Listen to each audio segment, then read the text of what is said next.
They say that when you can't sleep that you should try reading a book. Okay, let's see. Chapter 6, The Dream. It happened again.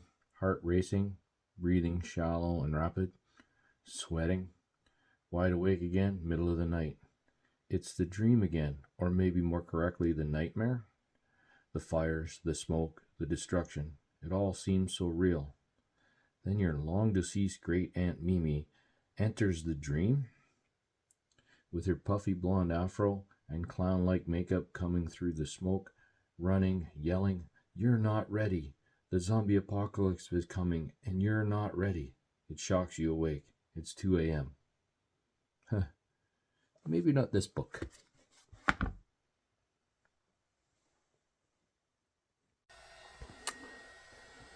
Episode 9, Alternate Training Aids and Methods.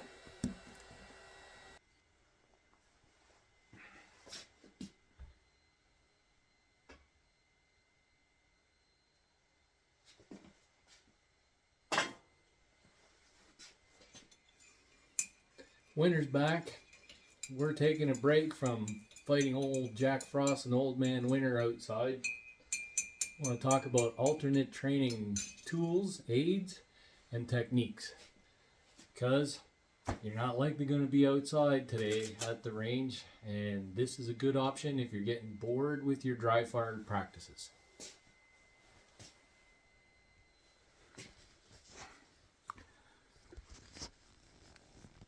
Miyamoto Musashi says, "Do not collect weapons beyond that which is useful." Wish he'd told me that when I was 25. And unfortunately for some of us, that just may be forced upon you because the rules have changed and all you got is what you could get at that last moment when you walked in the store before purchasing was shut down. It's okay, there are some options that'll help with your training. We're going to talk. Let's start with the 4 universal firearm safety rules as always. Okay, we're going to talk about treat all firearms as if they're loaded at all times until you yourself prove them otherwise. Do not point a firearm at anything you do not wish to kill or destroy. Keep your finger off the trigger and out of the trigger guard until your sights are on the target and you've made a conscious decision to shoot. And know your target, beyond it, all around it. You cannot operate your handgun safely with tunnel vision. Now let's talk about my adventure down the path of alternate training aids. So in this modern day and age, things have changed a lot. Way back when I was just kind of focusing on IDPA, and this was my primary IDPA option, was a 1911 style gun. I had a holster, a concealment holster, the whole 9 yards. But you can't always get to the range. And of course, if you live in the part of the world we live in, like it is now, where the snow's 3 feet deep, you wanted to have options other than just dry firing. Some people probably don't want to dry fire their gun that much. They think it might do damage to it. I'm not sure about that. The onus is on you to figure that out for yourself. One of those options was this right here. Now this is old. This is over 20 years old. This is airsoft. Yes, this little unit is a copy of a Colt Commander. It is all plastic. It is spring loaded. It is not gas operated. It even had a detachable magazine. It had functional buttons like a magazine release and a safety. Okay. And when it was cocked, okay, it functioned the trigger and it fired. Okay. It was perfect for what I needed to do because it would fit in the same holster I was using with my preferred firearm for the IDPA competitions. Fits in there fine. Meant that if I was out in the garage, fixing the grandson's bike or my daughter's bike maybe, or working on the lawnmower, I could have my holster on. I could have this little unit in it, and I could, on an instant, on a whim's notice, practice my draw stroke. I could work on that, not breaking any rules where I live, and it was relatively innocuous. Okay. And it allowed me to advance the mechanics of it. Now, could I load it up with the plastic BBs that go in it and shoot on it? Yes, I could. Is it going to be, the perfect train? No, I used it primarily as a tool of training for the draw stroke, getting it in and out of the holster. It was close enough replica back then that it served the purpose to develop that. Now, later in life, when I did a little cowboy action stuff, you know, people say, oh, what did they have then? Well, years ago, I had these. These were not for training. These are cap guns. These are toys. They don't work for training. Forget that nonsense. And then as a young man, of course, I was exposed to Crosman's Peacemaker. It is a 17 or 22 caliber CO2 powered air pistol. And it's actually quite close in size and weight to my Ruger New Vaquero. It's quite close. It actually fits in the holster that I use. It does fit in that same holster that I use. Okay, just like that. It'll go in there. Mind you, I'm holding the camera and doing this at the same time, but it will fit in there. Again, it's close, but it's not perfect. Now, later, okay, a company called Umarex partnered up with some of the other companies and created firearms that were exact kind of replicas of the models and made great training aids. For example, this is the Colt Umarex Peacemaker. It functions very much like my actual new Vaquero. You can see it has cartridges that go with it. They actually, you load, I'll show you, they load the BBs into it. It loads exactly like my Vaquero does. It is almost identical in size, shape, and weight. Fits in the exact same holster, and I can train with it. Yeah, even on a day like today, in the basement of where I live. Now, there are certain things you need to do to go with that, but we'll talk about it just briefly. So here we go, side-by-side comparison. This is the new Vaquero. You open the loading gate, you don't have to cock the hammer. It's a Ruger New Vaquero, so, and yes, it's unloaded. These are dummy cartridges, and you can see, if you're not familiar with single action revolvers, this is how the dummy cartridge goes in. Just like that. And you would put 6 in this gun in particular if I was going to do it, training on loading it and unloading it. It's that simple. Now if you look at the Colt Umarex version, okay, it has a loading gate exactly the same as the new Vaquero does. Look, it looks very much like, now except with this one you have to put it in the half cock position to allow the cylinder to rotate freely. You have inserts, they're more like sleeves than anything, but you put a BB in the back end, that's a little rubber ring, and that sits in there just like a dummy cartridge would. And you put 6 in there, okay, do your thing, and then drop the hammer to the lowered position, the cylinder's locked in place, and you could train. And I'll show you that live in a minute. Just wanted to show you that this gun, even though it's the air pistol, it's CO2 powered, functions almost identical to how the Ruger Vaquero functions. Okay, which makes it a suitable training aid. And it replicates, it's very close in size and weight. Okay, so this is my BB training setup. You'll notice that I've got a woven fiberglass cloth hung up behind my home constructed, you know, suitable BB target. Okay, you can buy them. This is mine. This is my own design for me. The BBs don't pass through it. The woven fiberglass cloth is there. If I get a little wild and woolly in my training and I miss the BB trap, then of course it'll catch on the slack material. It won't pass through it, and it doesn't hit a hard surface. It doesn't damage anything, and it doesn't bounce back at me. Make sure you're wearing adequate eye protection, and of course, make sure you follow all the rules and regulations that apply to you where you live. But this is for me, where I am. And then I'm going to show you how I apply the training itself with the Colt Umarex BB Peacemaker.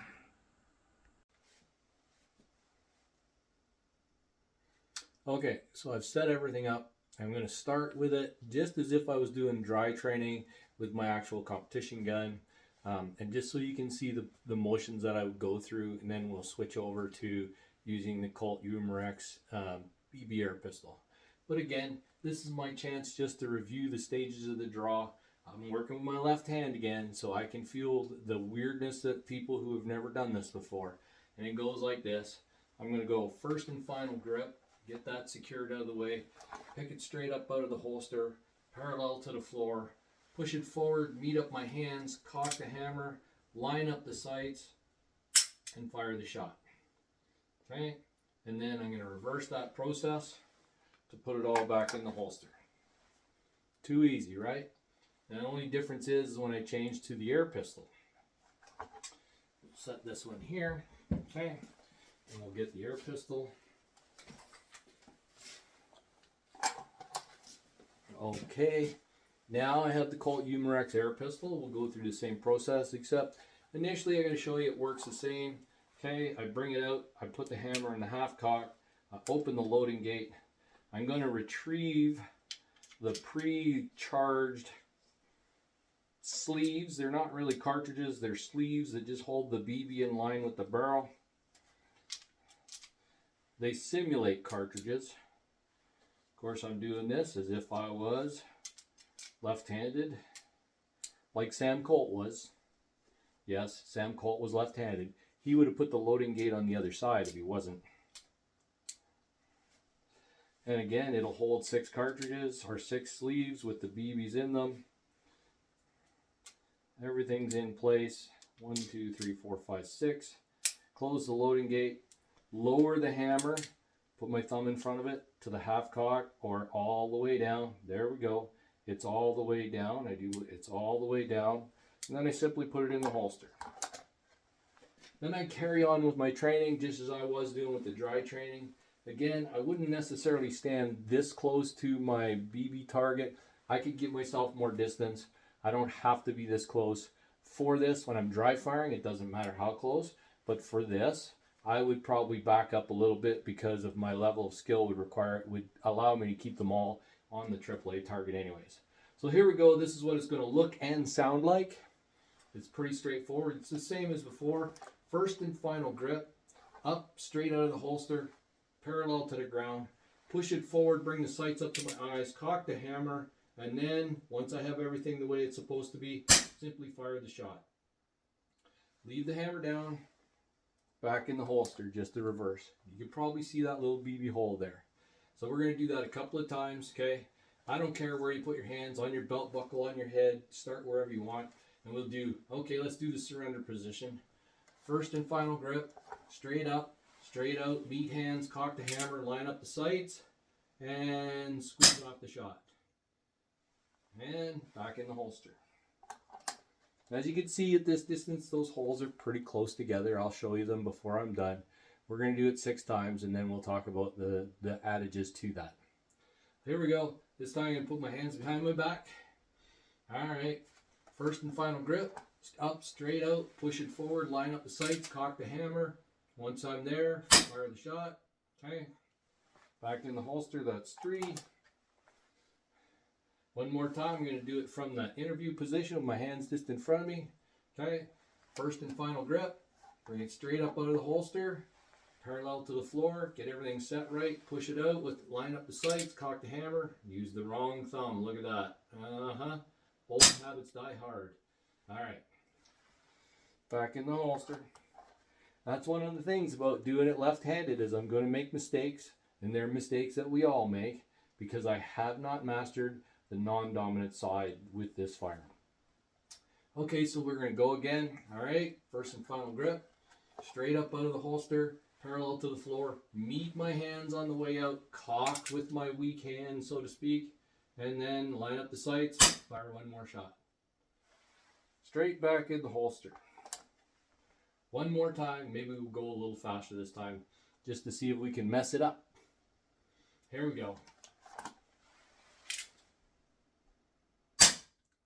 Okay, there we go, 6 down. Then we can put it in the half cock, open the loading gate, dump out the empties, drop them on the floor if necessary. All good. Close the loading gate, lower the hammer down all the way, stick it back in the holster. All right. And that provides some different and quality training that you can use. Okay, so there you have it. That's what it looks like on the target at about 3 feet. Okay, relatively close. And you'll notice, okay, no holes in the back. Nothing comes all the way through. They're trapped inside. Just note that if you're going to do this on a regular basis, you want to shoot from a distance where you'll get more space between those holes. Yeah, we all love to have the nice, tiny, tight little groups, but the reality is you're accumulating BBs in there in whatever material you're trapping them in, and eventually you'll build up that little wall of BBs in there and they'll start to bounce back out. So shoot from farther back. Work on your processes, keeping them all on this paper, not necessarily in the same hole. And every once in a while, take it apart, clean the BBs out of it, and restuff it with whatever you're doing to rebuild the material inside. It's not a forever thing. You're going to shoot through it eventually if you just keep doing it in the same spot, right? And you'll accumulate a lot of BBs in there. It's just another effective way to train. Okay, so I hope that helps. I know a lot of people kind of poo-pooed the idea of using BB or pellet guns in the early days when I was a much younger person. And the reality is Olympic athletes compete with air pistols all the time. And nobody ever poo-pooed that. If you need to train, you can find a suitable replacement that allows you to train to the next level, especially during the winter months like it is right here, right now, where you can't get outside and train. Colt Umarex is one company. There are others. But look for somebody that makes one that replicates your training firearm or your firearm in size, shape, weight, and features as much as possible. Okay? And yeah, it's going to cost you a couple $100 likely. But you know what? It's worth it. For a cowboy action shooter to have that Umarex Peacemaker to train with, that's an amazing tool that you can use without going through a lot of ammunition. Yes, it's CO2 powered. Yes, it's BBs. No, it's not going to be laser beam accurate. The trigger isn't bad. And no, it's not identical, but it gets all the features I need to make for good quality training when I cannot go outside and train with live ammunition. And after a while, if you're not really kind of Bruce Lee type person, the dry training, the dry firing practice can get boring and you'll start to lose interest. Just another option for you. Think about it, and we'll see you next time.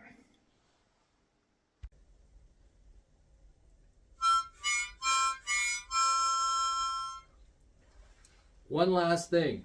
If you really want to know what it's like to live through the zombie apocalypse or to be a soldier, put your hardware on and wear it all day long and carry on with your normal everyday life. Simple things aren't so easy anymore.